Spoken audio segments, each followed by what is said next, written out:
Doctor Zubaidur Rahman মুক্তিযুদ্ধের সর্বাধিনায়ক general Ataul Gani ওসমানীর ভাতিজি।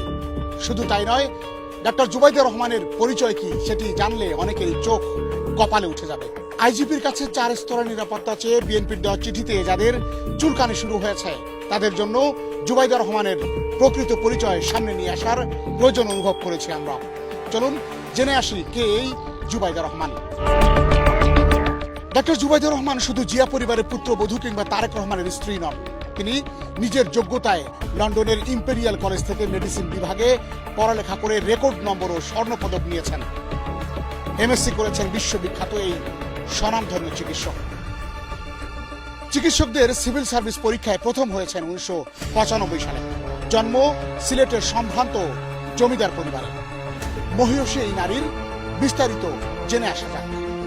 নাম ডাক্তার জুবাইদুর রহমান, স্বামী জনাব তারেক রহমান, শ্বশুর লেফটেন্যান্ট জেনারেল জিয়াউর রহমান বীরুত্তম, বাংলাদেশের সাবেক রাষ্ট্রপতি। শাশুড়ি তিনবারের প্রধানমন্ত্রী বেগম খালেদা জিয়া। পিতা রিয়ার অ্যাডমিরাল মাহবুব আলী খান, সাবেক নৌবাহিনী প্রধান ও সাবেক মন্ত্রী। মাতা সৈয়দা ইকবাল মাদ বানু, সমাজসেবায় স্বাধীনতা পুরস্কার প্রাপ্ত নারী। দেশের 68,000 গ্রামে যার হাতের ছোঁয়ায় 30 লাখেরও বেশি দরিদ্র শিক্ষার্থী শিক্ষার সুযোগ পেয়েছে। সুরভির চেয়ারপারসন, বাংলাদেশ মহিলা সংস্থার চেয়ারপারসনও তিনি। দাদা আহমেদ আলী খান, ভারতবর্ষের প্রথম মুসলিম ব্যারিস্টার, আসাম কংগ্রেসের প্রেসিডেন্ট, নিখিল ভারত আইন পরিষদ সদস্য, হায়দ্রাবাদ নিজামের প্রধান আইন উপদেষ্টা। দাদি জুবাইদা খাতুন অবিভক্ত আসাম, বিহার ও উড়িষ্যার জমিদার খান বাহাদুর ওয়াসিউদ্দিন আহমেদের মেয়ে। পিতামহ ডাক্তার খান বাহাদুর আজদার আলী খান, বিহার ও আসাম মেডিকেল কলেজের প্রতিষ্ঠাতা, পাটনা মেডিকেল কলেজের অধ্যাপক।